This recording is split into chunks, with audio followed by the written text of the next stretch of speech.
Nabasa na umano ng marami ang style ni Paolo Avellino.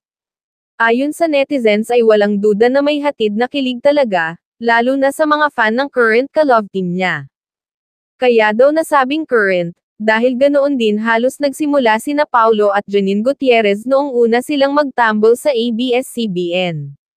Madalas na nagsasagutan ng mga tweet sa Twitter o X na ngayon. Nandiyang may pagpapasweet na nagaganap o bardigulan pa yan. Heto na nga, mukhang nagsisimula muli dahil same old style si Paolo sa pagsagot sa mga tweet ni Kim. Mention kasi ni Kim si Paolo na, TikToker era. More to come boss. I mean more to come na ba, boss?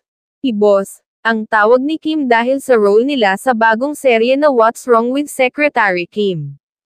Sinagot nga ito ni Paolo naman na, yung mga pusa ko baka gusto mong alagaan muna. Tabihan mo matulog. May mga angry emojis pa si Paolo. Alam ng lahat na takot si Kim sa pusa. Obviously, nagsisimula na ang dalawa para mas magingay at ma-promote ang bago nilang serye. Pero, naalala ng mga fans ng Paolo at Janine, na parang sa ganyan din nagka-developan noon sina Paolo at Janine Gutierrez. Ang mga fan nila sa X, kilig na naman. Ilan sa mga comment nga, ganitong interaction lang kilig na kami. Pwede araw-araw may pag-anito. Haha, low-key way of telling, tabihan mo ako.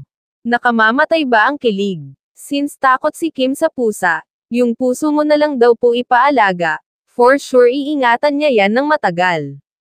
Samantala, may mga kumontra din na ibahin naman umano ni Paolo ang style niya, partikular sa mga Paunin fans, dahil nasasaktan sila para kay Janine.